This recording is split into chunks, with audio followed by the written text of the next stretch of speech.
welcome back to another episode of Spiritual Superpowers.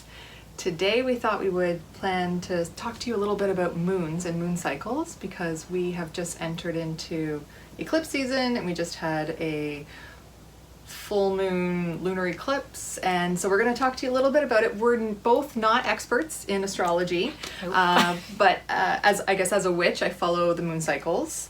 Yeah. And it's something that we're both curious about, so we thought we would share some information on it. Yeah, so we thought we'd do an introduction into all of that stuff, and then in the future maybe do a more in-depth astrology episode, bringing an expert on. Yeah, we've actually sourced out a few astrologists to have. I went and had my natal chart read, but we haven't actually come across anyone to have on the show. So if you happen to know of anyone who practices astrology, we would be very interested in connecting with them. Yeah. And I guess we can start with my showing you my shirt here. In my defense, the moon was full and I was left unsupervised. Mm-hmm. And it's a perfect segue to talk about the full moon to start off with. Right, yes. Yeah, the full moon, if you're watching this in real time, which is June 2021, last week on the 26th of May, we had the full blood flower lunar eclipse. Yeah, that's a mouthful. Yeah. Yes. Yeah. And it happened earlier in the morning, and some of us in the Toronto area did get to see a little bit of it. I mean, I got up, and I know you got up and tried to look at it, and it was cloudy where I was. Yeah. Yeah. My neighbor got a few great photos before it started eclipsing. I mean, when I got up, it was pretty cloudy, but that's how it goes. Yes.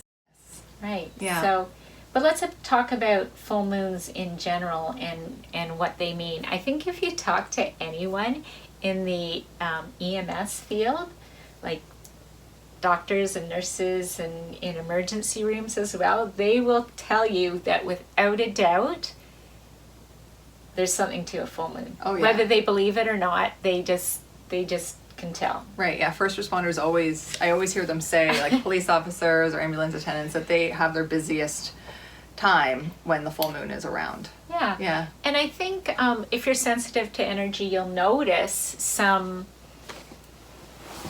feelings or unsettled energy during a full moon.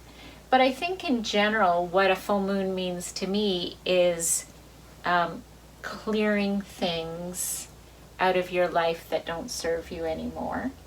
And you always want to do that, and it's great that we have a full moon every month to do that, because when you're clearing things out of your life, you're creating space to bring new energy in. Mm-hmm.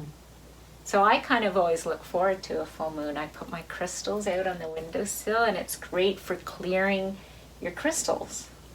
It is, yeah. The moonlight really helps to charge them and cleanse them. Yeah. But yeah, the full moon's kind of like the New Year celebration, only monthly, where you are kind of saying goodbye to the previous month, letting everything go.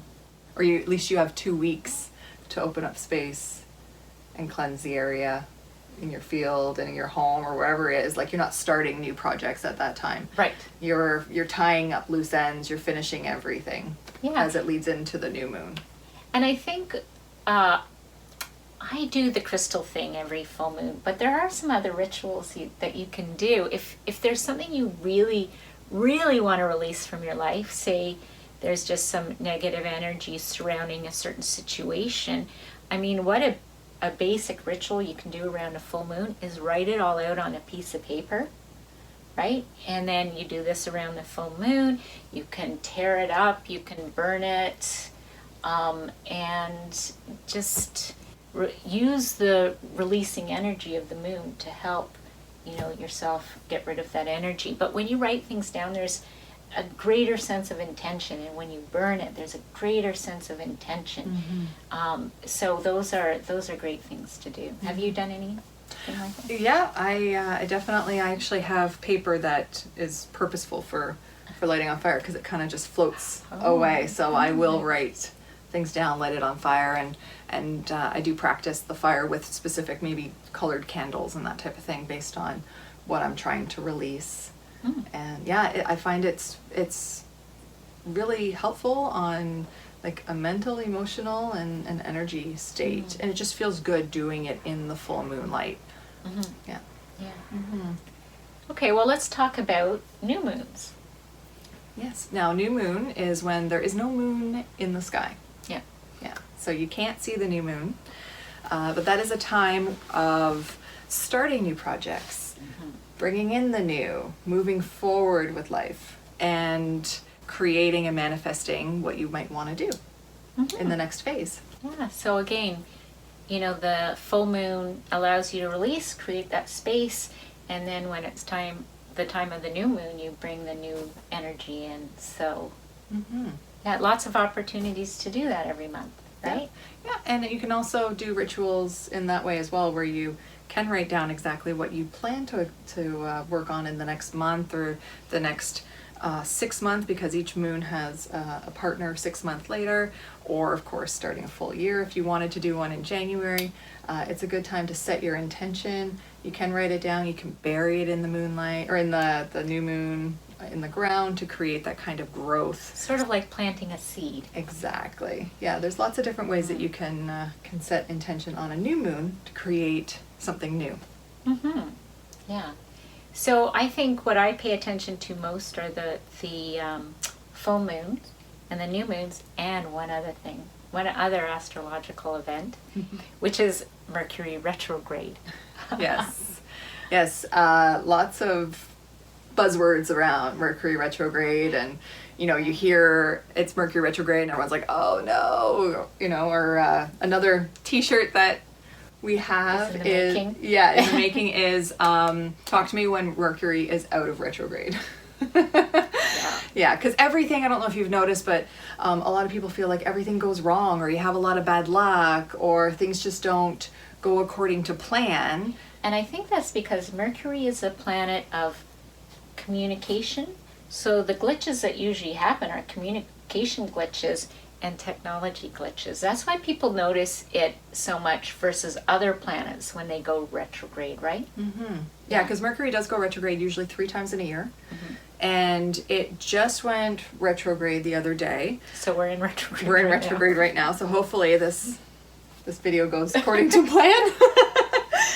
But it just so happens that Pluto and Saturn are also retrograde at this time. Yeah. And what retrograde means is they would notice that it looked like the planet started to move backwards. And it's just that it kind of slows down. Yeah. And what's nice in a symbolic way is as it slows down, in theory, we are supposed to as well.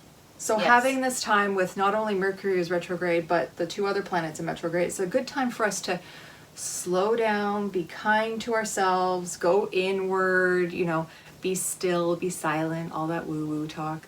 And that's maybe why a lot of people find it is either bad luck or just everything goes wrong, because if you're trying to do things, if you're trying to manifest, if you're trying to get things going, it's actually more of a time to go slow.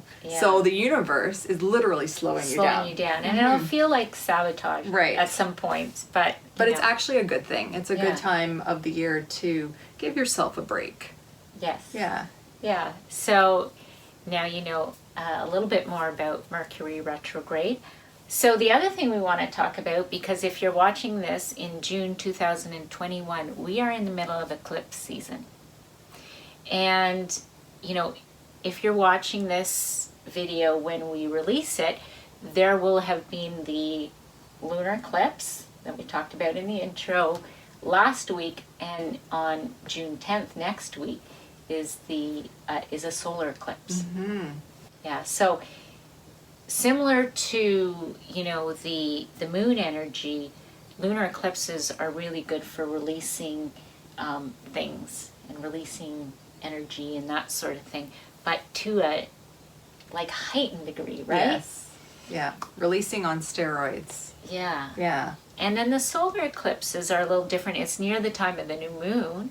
Perfect timing. Yeah, so it is supercharged energy to bring new things into your life. But I think what people notice with eclipse season is the energy is just all over the place, especially if you're sensitive to energy. Yeah, and that's something to watch for. And as you move through and you kind of become a little bit more familiar with the calendar and when the moons are and when the eclipses happen and when the planets go retrograde, to see that roller coaster of emotions or energy or fatigue or all kinds of interesting things. It's kind of neat to track that and become a little bit more familiar, so that you are a little bit more in tune with yourself, how you react to the planets, and maybe help yourself get a little bit more in alignment with what the universe, what it's asking you to do. Yeah, what it's helping you to do. Go with the flow. Yes, to go with the flow of the universe. So I think that's our quick little Cole's Notes version of astrology. Yes. Right? And again, we'll bring you more information on astrology, and we'll bring some experts on. Mm-hmm. But I think that's it for today. So enjoy this next eclipse on June 10th. Mm-hmm. And until next time, see you later. Bye.